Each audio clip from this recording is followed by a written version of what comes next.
जैसे भला जी आप आज कठुआ में आए हैं और जिस तरह से लोकसभा सीट्स के जितने भी कैंडिडेट्स हैं वो अनाउंस हो गए।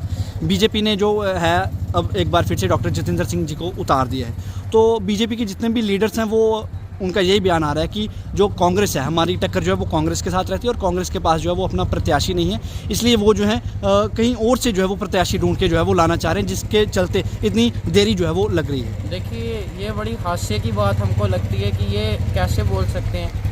डॉक्टर साहब वो उम्मीदवार हैं कि जो अगर सरपंच का चुनाव भी लड़ेंगे तो वो सरपंच का चुनाव भी हार जाएंगे। वो एक कॉरपोरेटर का चुनाव जीतने की ज़मीनी हकीकत की हालत पे नहीं है।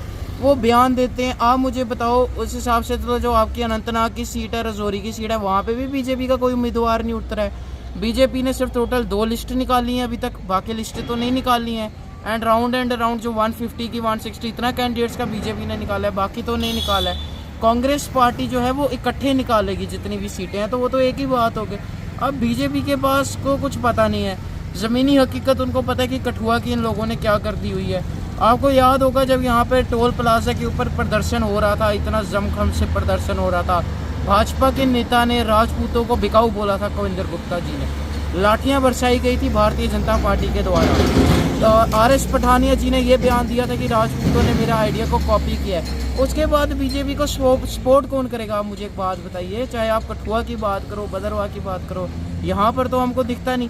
जितेंद्र, एक मूवी आई थी आपने देखी होगी, मिस्टर इंडिया। अगर मिस्टर इंडिया 2 आएगी, उसमें अहम भूमिका जो होगी वो डॉक्टर साहब जितेंद्र सिंह जी हमें निभाते हुए दिखाई देंगे।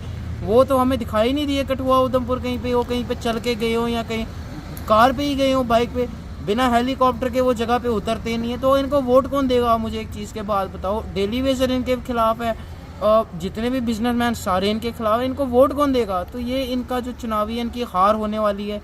एक मूवी आपने देखी होगी, भाग मिल्खा भाग।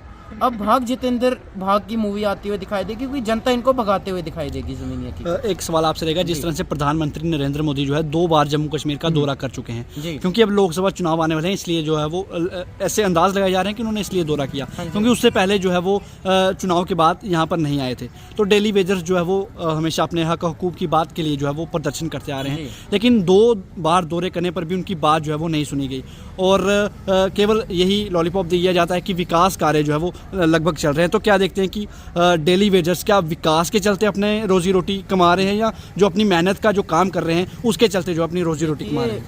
विनाश नहीं, विकास नहीं, ये विनाश की ओर काम कर रहे हैं। डेली वेजरों का इतनी बुरी हालत कभी नहीं हुई होगी। प्रदर्शन मांग उनकी बहुत वक्त, हमारे वक्त भी कुछ हुए पक्के, कुछ रह गए, पर जो प्रोटेस्ट करते थे उन्हें प्रोटेस्ट करने दिया जाता था। तब महंगाई नहीं थी, जितने पैसे थे उसमें थोड़ा बहुत गुजारा होता। अब महंगाई इतनी कर दी, कोई मांग उठाता है उसको जेल में बंद करते हो, पानी के गोले उनके सिर पे छोड़ते हो, लाठी चार्ज करवाते हो। ये सारी कुछ चीज़ करवा के आप कैसे कह सकते हो कि बीजेपी के साथ लोग वोट देंगे, डेली वेजर वोट देंगे? बीजेपी की कठुआ उधमपुर के अंदर 99 बनाम 1% की लड़ाई है। 99 बनाम कांग्रेस पार्टी के साथ है और 1% भाजपा के साथ है। 1% वही इनके जो अंधभक्त इनकी पोस्ट पे बैठे हैं वही है, बाकी आम जनता इनको नकार चुकी है। जितेंद्र सिंह जी ज़मीन पे अब जाना स्टार्ट हुए हैं, कारों में इधर उधर जा रहे हैं, इसके पहले नहीं गए। लोग बेवकूफ़ थोड़ी हैं, लोगों को तो सब पता है। मोदी जी आके बोलते हैं ना कि खंड मिठे लोग डोगरे खंड मिठे तो हैं, पर अनपढ़ थोड़ी हैं, बेवकूफ़ थोड़ी हैं। उनको सब पता है क्या क्या किस ने जम्मू कश्मीर में बेड़ागर वाइन शॉपें खुलवा दी। इधर आओ, वो जो आपका चढ़वाल वाला जो पुल पूरा टूट के लोगों से 200 रुपये आने का लेना, 200 रुपये जाने का लेना। लोग पागल थोड़ी हैं, लोग तो अभी बड़ा इंतजार कर रहे हैं बीजेपी के लोग आए। और कठुआ यहाँ से आप देना बीजेपी की क्या विदाई होगी। जितेंद्र सिंह जी कहीं दिखाई नहीं देंगे चुनाव के बाद। इनको जब ये क्लिनिक में थे ना, इनको तब लोगों से बात करने की, पेशेंट से तमीज़ थी। अब संसद में ना, अब इनको अपने क्षेत्र के लोगों से बात करने की तमीज़ है। इनको एक बंदा कमेंट करता है फेसबुक पे पहले कि आपने हमें कहा था नौकरी दोगे, आपने क्यों नहीं दी। वो आगे से लिखते हैं उसको जवाब में कि किसने कहा था वोट देने को, अगली बार मत देना। जो बंदे को अपने वोटर से बात करने की तमीज़ नहीं है, क्या जनता उनको वोट देगी? कभी नहीं देगी। और इनका राजनीतिक जो है वो अंत तय हो चुका है। जैसे भला जी, जिस तरह से भाजपा हर बार अपना मेमोरेंडम जो निकालती है, जिसके चलते जो इलेक्शन लड़ने वाले हैं उनके मेन पॉइंट्स जो निकाले जाते हैं, इस बार भी निकाले जा रहे हैं कि धारा 370 को हमने हटाया, राम मंदिर जो है हमने बनवाया। तो इसको किस तरह से देखते हैं कि राम मंदिर को क्या भाजपा ने बनवाया या कोर्ट ने बनवाया? राम मंदिर का जो फैसला था सुप्रीम कोर्ट के निर्देश द्वारा लाया गया। फिरोज़ाबाद के अंदर राजीव गांधी जी ने बयान दिया था कि अगर हम जीतते हैं तो हम यहाँ पर राम मंदिर बनवाएंगे। फिर उनकी डेथ हो गई थी। उसके बावजूद ये मसला कोर्ट के अंदर गया और कोर्ट ने इस मसले का जो था जजमेंट ला के दिया। डॉक्टर साहब केवल बयानबाजी दे सकते हैं, ज़मीनी हकीकत उनकी कहीं पर नहीं रह चुकी है। जनता यहाँ की बिल्कुल रोष में आ चुकी है, कैसे इनको भगाया जाए यहाँ से। और आपने कहा 370, पहले तो हम इधर आते थे, अपना डोगरा बंदा दिखता था, अब डोगरा बंदा भी कम दिखना लग गया हुआ है। जहाँ जाओ शराब की दुकानें, नॉनवेज।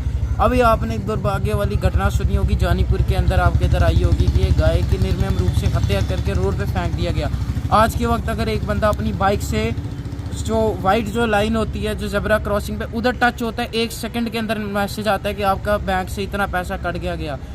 अब जिस व्यक्ति ने गाय माता को काटा उसके खिलाफ कोई कार्रवाई क्यों नहीं की गई? सारे प्रूफ मौजूद हैं, क्यों इस चीज़ को पॉलिटिसाइज किया गया? उसके खिलाफ कोई कार्रवाई नहीं की गई, क्यों वो व्यक्ति सलाखों के पीछे नहीं है?